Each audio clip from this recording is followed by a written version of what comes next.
Ya, bukan untuk mencari kesalahan dan tanpa mengurangi rasa duka bagi keluarga korban, tentu peristiwa kebakaran ini semestinya tidak terjadi. Upaya perbaikan sistem pemasyarakatan dari pemerintah diperlukan agar kasus serupa tidak terulang lagi. Apa yang seharusnya dilakukan oleh pemerintah untuk memperbaiki sistem di lembaga pemasyarakatan Indonesia? Pagi hari ini kita akan membahasnya dengan sejumlah narasumber.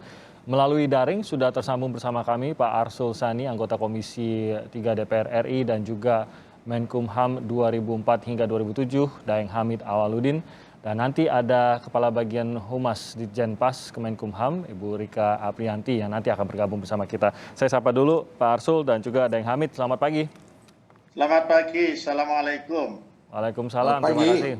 Terima kasih sudah bergabung Pak Arsul dan juga Daeng Hamid. Dan nanti Ibu Rika akan bergabung bersama kita di tengah perbincangan. Melihat apa yang terjadi di sini, 41 orang tewas dalam kebakaran yang kita lihat kemarin sepanjang hari, beritanya kita saksikan juga. Nah, mungkin catatan dari Pak Arsul dulu, dari DPR mengenai peristiwa ini, apa yang menjadi sorotan Anda, terutama Pak, kalau kita berbicara mengenai apa yang harus dibenahi dari lapas melihat peristiwa ini? Ya, catatan kami menunjukkan setidaknya kalau saya mengukur dari saya sejak menjadi anggota DPR ya tahun 2014, bahwa problem yang ada di lapas ini adalah problem yang akut. Saya tidak tahu persis kalau ditarik ke belakang itu sudah sejak kapan problem itu ada. Mungkin nanti Pak Hamid Awaludin yang pernah menjabat Menkumham bisa juga ikut menjelaskannya. Nah, jadi problemnya akut. Kalau ibarat penyakit itu stadiumnya juga tinggi, ya, maka catatan kami juga adalah bahwa pendekatannya untuk mencoba mengurai ini, ya, itu dengan memang pendekatan yang sistemik. Tidak bisa hanya dengan menambah kapasitas, baik melalui pembangunan lapas baru maupun penambahan katakanlah kapasitas di lapas yang sudah ada. Itu hanya satu hal saja, bukan juga tidak perlu dilakukan, tetapi kalau hanya itu, maka yang akan terjadi satu situasi di mana yang namanya penambahan kapasitas lapas itu akan seperti deret hitung, sedangkan penambahan jumlah warga binaan pemasyarakatan, ya, terpidana yang dieksekusi itu seperti deret ukur. Nah, karena itu ya pembenahannya memang harus sistemik. Apa kalau sistemik itu? Sistemik itu ya mencakup juga pembenahan politik hukum kita dalam soal pemidanaan. Pak Arsul, ini yang Anda soroti di sini khususnya untuk permasalahan overkapasitas ya. Kita belum kepada mungkin dari infrastruktur, dari lapas dan lain-lain. Tapi yang Anda soroti utamanya adalah mengenai overkapasitasnya, gitu ya, Pak Arsul? Nah, iya, tetapi kalau kita bicara overkapasitas, ini kan terkait dengan banyak hal, ya, termasuk dengan politik hukum kita saat ini terkait dengan pemidanaan, jadi tidak bisa terpisahkan. Juga keterbatasan anggaran dan lain sebagainya, ya, itu. Jadi memang itu hal yang saling mengkait, tidak bisa dilihat sendiri-sendiri soal overkapasitas ini. Ini kalau melihat dalam jangka panjang tentunya kita ingin pembenahan secara menyeluruh dan yang tadi Anda sebutkan bahwa ini sudah harus secara strategis memang kita harus memikirkan bagaimana sebenarnya agar jangan sampai overkapasitas juga, bukan hanya sekedar melebarkan lapasnya untuk lebih memuat banyak orang lagi. Nah, kita melihat dalam catatan sebenarnya di Harian Kompas juga hari ini dicatat bahwa setidaknya dari 13 kebakaran lapas yang terjadi itu 10 diantaranya overkapasitas. Nah, bagaimana kalau kita yang menjadi target jangka pendeknya adalah jangan sampai ada kebakaran yang sampai menelan korban lagi seperti ini, khususnya di lapas gitu? Ya, tentu kalau bagi saya pertama ya pemerintah mesti mengalokasikan anggaran yang lebih baik. Pemerintah juga mesti menambah sumber daya manusia di jajaran pemasyarakatan, ya. Itu kalau dibandingkan antara jumlah total warga binaan pemasyarakatan dengan jumlah jajaran tenaga pemasyarakatan, ya, SDM pemasyarakatan, terutama yang bertugas sebagai penjaga itu memang sangat-sangat jomplang.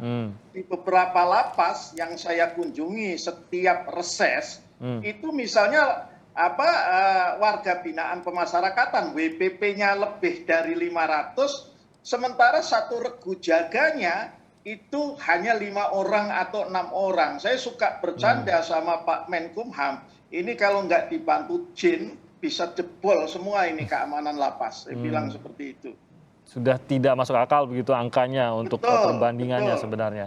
Namun ternyata ini seringkali ya kita melihat peristiwa ini sehingga tersorotilah permasalahan ini. Tapi kalau tidak ada peristiwa, maka kita seakan-akan melupakan adanya permasalahan ini. Nah, mungkin dari Daeng Hamid bisa menjawab, tadi juga sudah dipancing oleh Pak Arsul, sebenarnya dari kapan ini permasalahan ini terjadi dan kenapa tidak pernah ada solusinya. Mungkin Daeng, Anda bisa berbagi pengalaman Anda sendiri dalam upaya pembenahan lapas pada saat Anda juga duduk sebagai Menkumham. Ya. Secara teknis, operasional sekarang ini, agar tidak terulang kasus kebakaran karena listrik,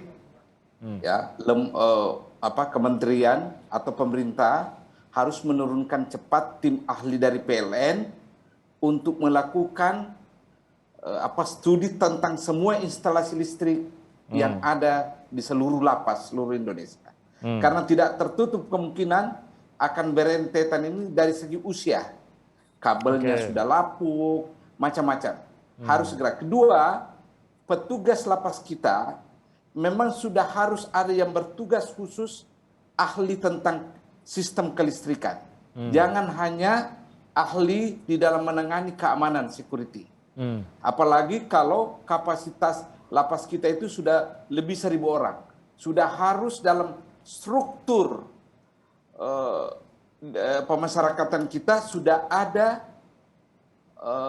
bidang khusus yang menangani sistem kelistrikan di setiap lapas. Ini penting sekali karena kalau kita lihat statistik sebagaimana yang Anda katakan, sudah ada 19 kasus kan mengenai masalah kebakaran ini. Jadi jangka pendek itu yang harus segera dilakukan. Jangka pendek ini. Jangka panjang tidak bisa kita mengelak dari politik hukum negara kita. Politik hukum itu menentukan ke arah mana sebenarnya sistem pemasyarakatan kita, termasuk penanganan overpopulasi. Overpopulasi dari dulu seperti ini, bukan hanya sekarang. Dan semakin hari, semakin berkembang sesuai dengan dinamika pertumbuhan penduduk. Dan bervariasinya jenis kejahatan sekarang. Kita sebenarnya boleh mengatakan semakin banyak orang dalam pemasyarakatan berarti jalan penegakan hukum kita. Tetapi kan tidak menyelesaikan soal. Kalau numpuknya di dalam seperti ini, terjadi kecelakaan, ya agak susah menanganinya. Jadi sekali lagi jangka panjang, terutama Komisi 3 Dewan, sudah harus duduk bersama pemerintah memikirkan politik hukum kita. Terutama pemberian pidana, pemberian sanksi pidana. Apa harus masuk ke penjara? Apa tidak ada alternatif lain? Ini menyangkut sekali lagi masalah politik hukum. Saya sependapat dengan kolega saya, Pak Arsul Sani, soal ini. Oke, Daeng, kalau mengenai kondisi lapasnya sendiri, itu sebenarnya yang tadi Daeng sebutkan memang sesuatu yang jelas-jelas bisa kita lihat nih, apakah benar pembenahan, kita bisa mempercayakan ada pembenahan, setidaknya dari melihat apa yang dilakukan terhadap instalasi listrik dari lapas-lapas lainnya. Saya rasa ini sesuatu yang kita bisa lihat dalam jangka waktu yang pendek ini gitu, Daeng. Nah, mungkin Anda juga bisa menceritakan sebenarnya kondisi lapas-lapas kita ini seperti apa, karena kita tahu sebenarnya sebagian besar lapas kita ini dibangunnya itu bukan yang baru-baru ini, bahkan dari zaman waktu Belanda. Kita zaman Belanda baru merdeka hingga mungkin sekitar 1980-an itu kebanyakan. Ya. Jadi pada umumnya lembaga pemasyarakatan kita ini dari segi usia memang sudah berumur. Ada juga tentu yang baru. Nah, kita sekarang tinggal mengambil kebijakan, negara mengambil kebijakan, ya usia berapa kemudian lakukan renovasi cepat.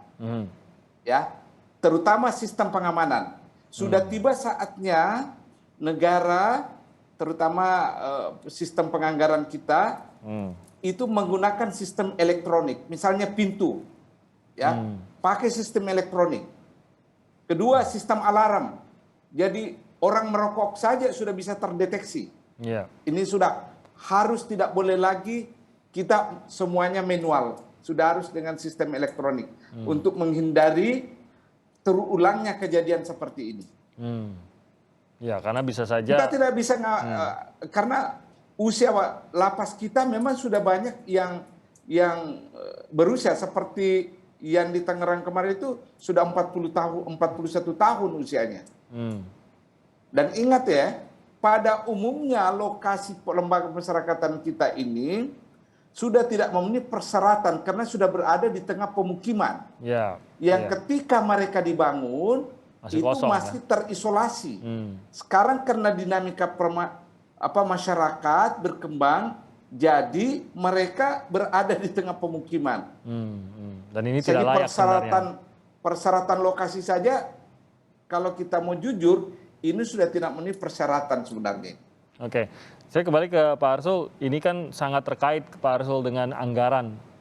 Kalau kita lihat permasalahannya, kalau kita sampai ke apa yang dikatakan Daeng Hamid tadi, sampai bahwa lapasnya bukan hanya perlu dibenahi, mungkin ini justru sudah harus dipindah gitu lapasnya karena sudah tidak tepat lagi posisinya berada di tengah pemukiman warga gitu. Tapi ini anggarannya saya rasa bisa besar sekali.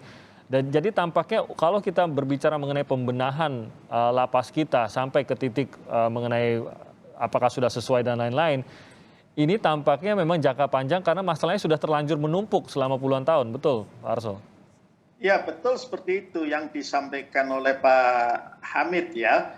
Jadi sebetulnya kalau soal apa yang harus dibenahi baik dalam konteks crash atau short program jangka pendeknya maupun jangka panjang, itu saya kira baik kami yang ada di DPR maupun yang ada di jajaran pemerintahan itu sudah sama-sama tahu.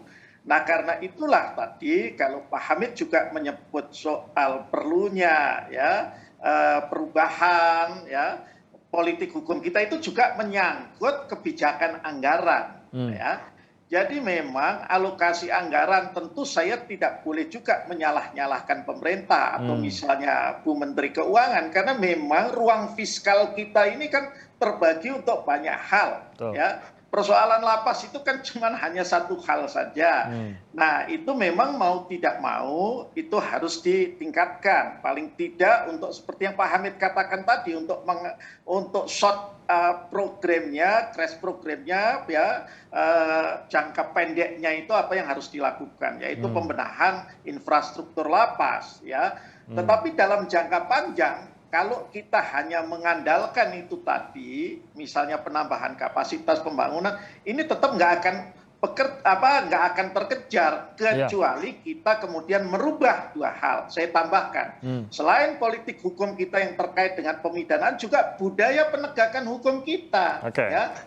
Kita bicara warga binaan pemasyarakatan sekarang, itu mayoritas adalah WBP, kasus narkoba. Dan yang kasus narkoba itu mayoritas adalah penyalahguna. Padahal politik hukum kita dalam Undang-Undang Narkotika, kalau kita baca pasal 127 itu sudah jelas. Penyalahguna itu direhabilitasi. Ada proses hukum benar. Tetapi ujungnya bukan dikirim ke pemasyarakatan. Tetapi direhabilitasi. Nah, ini yang saya kira ya, koordinasi sinergitas ya antar kementerian dan lembaga di pemerintahan itu memang diperlukan karena misalnya kita bicara rehabilitasi berarti penambahan pusat rehabilitasi RSKO dan lain sebagainya sebagai pengganti lapas. Oke, nah nanti saya akan ke sana usai jeda karena itu juga yang diungkit oleh Menteri Hukum dan HAM Pak Yasona yang mengungkit bahwa permasalahan utamanya justru ya bukan di over kapasitasnya yang tidak mungkin ditangani, di hulunya justru ya. Tadi sudah disebutkan juga oleh Pak Arsul dan juga Daeng Hamid bahwa ya ini memang pembenahannya harus sampai ke sana. Nanti kita akan bahas lebih jauh lagi usai jeda berikut ini. Sahabat Indonesia Pagi, kita masih membicarakan mengenai peristiwa kebakaran lapas yang menewaskan 41 orang di Tangerang kemarin. Kita masih bersama Daeng Hamid dan juga ada Pak Arsul Sani dari DPR RI. Juga sudah bergabung bersama kami Kabag Humas Ditjenpas Kemenkumham, Bu Rika Aprianti. Selamat pagi, Bu Rika. Selamat pagi, Mas. Pagi Bu Rika dengan Timothy di sini. Terima kasih sudah bergabung bersama kami pagi hari ini. Bu Rika, mungkin Anda bisa memperbarui informasi mengenai apa yang sudah penyelidikan yang sudah dilakukan terkait dengan kebakaran kemarin, juga update mengenai korbannya, Bu Rika. Sorry Mas, suaranya berisik ya yang saya terima, mohon maaf. Jadi nggak clear kedengaran saya ya? dengar suaranya. Oke, mungkin informasi terbaru terkait kebakaran kemarin yang sudah didapatkan dari Ditjenpas, ada keterangan apa Bu Rika? Oke, eh, yang dapat kami sampaikan bahwa proses identifikasi tentunya masih berjalan. Krisis center kami juga masih berjalan dan terupdate kemarin sudah 26 keluarga dari warga binaan yang sudah datang ke krisis center kami dan juga sudah juga ke kepolisian untuk mendukung proses identifikasi dari warga binaan yang meninggal pada saat terjadinya kebakaran tersebut. Dan juga untuk warga binaan yang dirawat di klinik saat ini sudah ditempatkan di 4 blok hunian lain yang masih dalam kondisi baik, yaitu blok A, B, C, dan D. Yang lain-lainnya lagi 5 tim seperti yang dipimpin oleh Bapak Direktur Jenderal Pemasyarakatan juga terus bekerja. Tim ini terdiri dari tim identifikasi, tim pemulasaran, pengantaran dan pemakaman, tim informasi keluarga dan pemulihan, dan tim advokasi dan koordinasi luar, dan tim layanan informasi. Sekali lagi dalam kesempatan ini kami menyampaikan belasungkawa atas nama Kementerian Hukum dan HAM, Direktorat Jenderal Pemasyarakatan kepada warga binaan dan keluarga yang terdampak dari kebakaran ini, baik yang meninggal dunia maupun yang terluka. Ada 8 orang yang masih dirawat di Rumah Sakit Umum Daerah Tangerang, dan kami akan melakukan penanganan yang terbaik, khususnya kepada yang meninggal dunia sampai dengan pemakaman, dan dari kami juga akan memberikan santunan kepada keluarga warga binaan. Demikian, Mas. Bu Rika, saat ini juga banyak yang mendorong untuk adanya keseriusan untuk menyelidiki mengenai penyebab dari kebakaran ini. Nah, ini sejauh apa yang sudah diketahui mengenai penyebabnya, dan juga banyak pihak menyoroti harus juga tetap melihat apakah ada unsur kesengajaankah di sini dan lain-lain. Betul, kami pun sangat menanti apa penyebab dari kebakaran tersebut, karena ini berkaitan dengan evaluasi pelaksanaan tugas, khususnya evaluasi pelaksanaan pemasyarakatan di lapas, khususnya lapas Tangerang. Dan saat ini kepolisian masih melakukan penyidikan terhadap terjadinya kebakaran di lapas kelas 1 Tangerang, dan tentunya proses ini masih berjalan, Mas. Kita sama-sama menunggu dan tentunya akan kami publikasikan apabila hasil dari penyelidikan itu sudah ada. Oke, jadi saat ini juga masih menantikan hasilnya. Nah, pertanyaan dari publik juga, Bu Rika, mengapa terkait dengan jumlah korban tentu saja, tentu overkapasitas ini menjadi salah satu alasan, tapi apakah sebenarnya ini bisa ada penanganan yang lebih baik pada saat kejadian agar bisa mengurangi, memitigasi jumlah korbannya? Penjelasan dari lapas sendiri bagaimana terkait dengan suasana atau kejadian ini dan mengapa menelan begitu banyak korban? Secara umum ini bisa terjadi di lapas manapun. Untuk itu memang yang harus kami evaluasi adalah terkait dengan deteksi dini. Untuk itu Bapak Dirjenpas sudah mengeluarkan surat edaran ke seluruh lapas dan rutan untuk memasukkan deteksi dini dan terhadap kemungkinan potensi terjadinya gangguan keamanan dan ketertiban, khususnya kebakaran dalam hal ini. Terjadinya hal kemarin itu mungkin ini masalah klasik. Tapi ini menjadi bagian evaluasi kami juga. Selain beberapa hal yang menjadi evaluasi kami, pada saat itu yang menjaga di SIP itu adalah 13 orang. Sedangkan yang harus di treatment atau dijaga itu ada 2.072 orang. Ada 7 blok di lapas tersebut, termasuk blok C, khususnya blok C2. Artinya 13 orang ini harus menjaga, harus mengawasi, harus berkeliling mengawasi di 7 blok itu. Pada saat terjadinya kebakaran, itu ada 19 kamar. Sekali lagi, ini mungkin bukan pembenaran, harus evaluasi kami, tapi pada saat itu terjadi kondisi panik, 19 kamar harus dibuka pada saat itu, dan memang ada beberapa kamar yang memang tidak sempat dibuka pada saat terjadinya kebakaran. Pasti kita sangat meyakini bahwa kami tidak ingin terjadi hal tersebut. Dan ini akan menjadi evaluasi kami. Sekali lagi kami menyampaikan permohonan maaf dari musibah ini, dan kami akan melakukan evaluasi dan bertekad ini tidak terjadi lagi di lapas ataupun rutan manapun. Saya mau terkait dengan keterangan yang diberikan Bu Rika tadi, saya mau ke Pak Arsul menanggapi mungkin masyarakat sendiri melihat dari 2.000 lebih yang harus dijaga. Tadi sudah diceritakan hanya belasan penjaga dan saat kejadian sudahlah di tengah panik dengan sangat terbatas, dengan jumlah SDM yang sangat terbatas, harus bisa berusaha membuka ruangan-ruangan tersebut untuk menyelamatkan napi yang ada di dalam. Pak Arsul, ini secara angka saja ya memang tidak mungkin begitu kita bisa secara maksimal gitu melakukan upaya penyelamatan. Tidakkah begitu Pak Arsul? Iya, kan tadi saya katakan kalau selama ini lapas masih tentu jauh lebih banyak yang tenang-tenang saja dengan jumlah penjaga sipir dibandingkan dengan yang harus dijaga. Kan tadi saya katakan ini kalau nggak dibantu jin bisa gawat ini. Itu sering saya bercanda sama Pak Menkumham seperti itu. Nah, yang ingin saya sampaikan adalah kemudian belajar dari ini, termasuk memang penambahan SDM dan penambahan kapasitas SDM itu sendiri yang tadi disampaikan Pak Hamid Awaludin, itu memang menjadi sangat perlu. Jadi kalau sipir lapas ya tidak hanya ngerti soal bagaimana menjaga, tetapi harus punya keahlian tertentu seperti yang tadi disebutkan masalah korsleting listrik.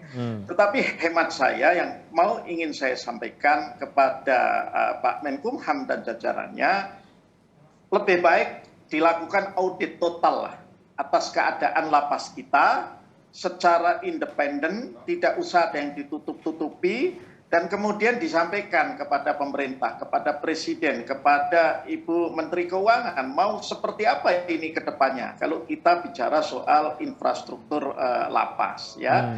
Tadi Pak Hamid misalnya sudah menyampaikan, mestinya memang sudah harus otomasi, ya, sistem pengamanan. Penerapan teknologinya. Ini kan perlu juga memang harus dipikirkan. Nah, ini yang saya kira ke depan. Tetapi secara keseluruhan, ya kalau saya lihat pertambahan anggaran itu lebih baik. Saya ingat Pak Hamid Awaludin tahun 2016, ya ketika saya membahas anggaran Kementerian Hukum dan HAM, bahkan tercatat ada utang hampir 200 miliar untuk biaya anggaran makan para narapidana. Coba bayangkan gitu ya. Pernah terjadi ya satu situasi untuk makan saja negara ini ngutang sama supplier sumber daya makanannya. Alhamdulillah itu kemudian juga dengan support dari kami di Komisi 3 utangnya dilunasi dan sekarang saya kira sudah berkecukupan. Nah, memang banyak hal yang memang harus dibenahi dan ini tentu ya tidak hanya pada level Pak Menteri Hukum dan HAM, ya, mungkin juga Pak Presiden, setidak-tidaknya Pak Menko Polhukam perlu rakor khusus ini, ya.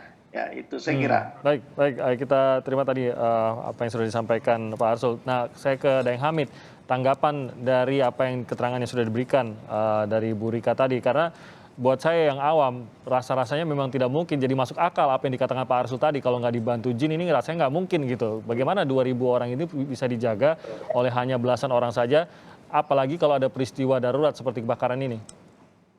Jadi gini, saya kasih tarik ke belakang dikit. Dulu, 16 tahun yang lalu, itu sangat tidak seimbang antara petugas dengan warga binaan. Karena ketika diangkat sebagai pegawai, memang bertugas sebagai keamanan, tapi pelan-pelan beralih menjadi petugas administrasi. Gitu ya. Nah, yang saya lakukan saat itu adalah bicara dengan Kementerian Keuangan, kalau begini terus, tidak mungkin kita nambah sipir penjara terus-menerus karena keterbatasan anggaran. Jadi yang saya lakukan, kasih insentif kepada seluruh petugas yang bekerja di sektor keamanan. Saya ingat sekali waktu itu ya, tiba-tiba ada yang beli motor dengan insentif yang ada. Hasilnya adalah yang tadinya lari ke administrasi ingin kembali menjadi petugas keamanan. Nah, sebenarnya untuk jangka pendek, kiat-kiat ini yang perlu kita pikirkan kembali. agar kita bisa merasionalisasi antara jumlah warga binaan dan petugas keamanan. Ya, ini soal kiat. Nah, saya sependapat sekali dengan adik kita ini yang dari Humas, sangat terbuka. Salut saya bahwa Anda mengatakan tidak semua sel dibuka pada malam itu. Nah, nanti investigasinya kenapa tidak semua terbuka dan sebagainya, biar masyarakat yang memberi penilaian. Ya, saya salut lembaga pemasyarakatan kita, Ditjen pemasyarakatan kita itu terbuka, memberi informasi tentang ini. Itu bagus sekali tuh. Langkah yang sangat maju, yang sebagai warga negara saya sangat appreciate itu. Iya. Keterbukaan seperti itu. Jadi kita bisa mendapatkan informasi apa yang sebenarnya terjadi ke depannya juga. Ya, jangan ada yang ditutupi. Biarlah kita tidak bernyanyi lagi ada dusta di antara kita. Aku masih seperti yang dulu. Saya salut kepada adik kita yang dari Ditjen Pemasyarakatan ini. Saya kembali ke Bu Rika. Pembenahan dalam waktu dekat ini apa yang bisa dilakukan kalau begitu, Bu Rika, khususnya di lapas-lapas lainnya juga yang sebenarnya memiliki kerentanan yang sama? Karena tadi kita sempat berbicara mengenai usia lapas, kita berbicara mengenai overkapasitas, penjagaan yang tidak memadai, dan juga mengenai teknologi ataupun kesiapan dari peristiwa-peristiwa kebakaran atau penanganan peristiwa kebakaran di lapas-lapas lainnya. Apa yang bisa dilakukan dalam jangka pendek ini untuk membenahi hal ini? Ya, terkait dengan jangka pendek tadi sudah kami sampaikan, Bapak Dirjen kemarin sudah langsung melakukan langkah, mengeluarkan surat edaran, surat ke seluruh lapas dan rutan untuk melakukan deteksi dini, itu yang itu. Dan juga menginventarisir, mengecek kembali sarana dan prasarana terkait dengan keamanan, khususnya yang ini terkait dengan kebakaran. Nah, ini kembali lagi ke sarana prasarana, Mas. Kembali lagi ke sarana prasarana, dan itu kembali lagi berimplikasi pada anggaran. Oke. Ada 500 lebih UPT pemasyarakatan kami, dan itu memang membutuhkan anggaran. Yang dilakukan adalah skala prioritas. Lapas atau rutan mana sih yang dalam skala prioritas harus segera kita lengkapi, yang harus kita penuhi untuk mencegah terjadinya kebakaran ini lagi. Namun saya kira begini ya, Mas ya. Kalau saya bisa usul kepada Ditjen Pemasyarakatan, buat clustering segi usia pemasyarakatan kita. Semua yang berusia 25 tahun ke atas beri prioritas untuk melakukan investigasi tentang sistem atau instalasi listrik kita. Karena tersebar, maka masing-masing kabupaten atau provinsi itu segera menghubungi PLN untuk membantu secara teknis, melihat, memberi asesmen tentang sistem atau instalasi listrik kita yang ada di seluruh lapas. Itu yang harus dilakukan sekarang, supaya tidak terulang. Oke. Tadi Deng Hamid memberikan masukan tadi, Ibu Rika sempat terpotong. Nah, ini mungkin masukan yang cukup baik juga, mengingat kalau kita lihat dari belasan kebakaran di lapas yang terjadi, itu sebagian besar memang permasalahan di instalasi listrik atau hubungan pendek arus listrik. Ya. Bu Rika. Nah, ya, gimana Mas? Ya, betul. Ya, tadi juga disampaikan ya, asesmen dilakukan, memang kebanyakan lapas rutan kami dalam usia yang tidak muda lagi dari sisi bangunan. Bahkan jadi gini Mbak Rika, maaf ya, sepotong maaf sekali. Siap Bapak. Jangan asesmen itu Anda yang lakukan, libatkan ahlinya, orang PLN. Kalau perlu kerjasama dengan pembangkit listrik swasta yang ada di lokasi pemasyarakatan kita, minta tolong, ya. Karena kalau internal yang melakukan ini tidak punya skill tentang itu, dia hanya melihat, oh ini mungkin sudah lapuk. Tapi dia kan nggak ngerti sistemnya. Minta tolong deh, segera. Pasti Pak, kita akan bekerjasama dengan pihak terkait. Silakan Bu Rika kalau mau menanggapi. Ya, pasti Bapak, kami tentunya bekerja sama dengan pihak lain hal ini. Dalam hal ini kalau kelistrikan itu PLN ya, karena kan kami tidak punya kemampuan untuk mengasesmen bagaimana kondisi dari listrik di masing lapas dan rutan, dan ini juga sudah disampaikan oleh Pak Dirjen kepada seluruh UPT, kepada seluruh kepala lapas dan rutan untuk segera melakukan tindakan cek and recheck kembali, bekerja sama dengan pihak terkait kalau listrik ya dengan PLN, Bapak. Terima kasih masukannya, Pak. Oke, dan mungkin masukan dari Daeng Hamid tadi juga bisa kita saksikan mungkin ke depannya bagaimana pembenahan, paling tidak untuk jangka pendek. Jangka panjangnya, seperti pembahasan kita harus berlanjut di hari lain karena pembenahannya pasti akan lebih luas lagi. Saya mau berterima kasih kepada Ibu Rika Aprianti yang sudah bergabung dari Kabak Humas di Jenpas. Terima kasih Daeng Hamid juga sudah bergabung bersama kami, dan juga Pak Arsul Sani, terima kasih sudah bergabung bersama kami pagi hari ini. Semoga kita bisa melihat terus pembenahan lapas kita ke depannya.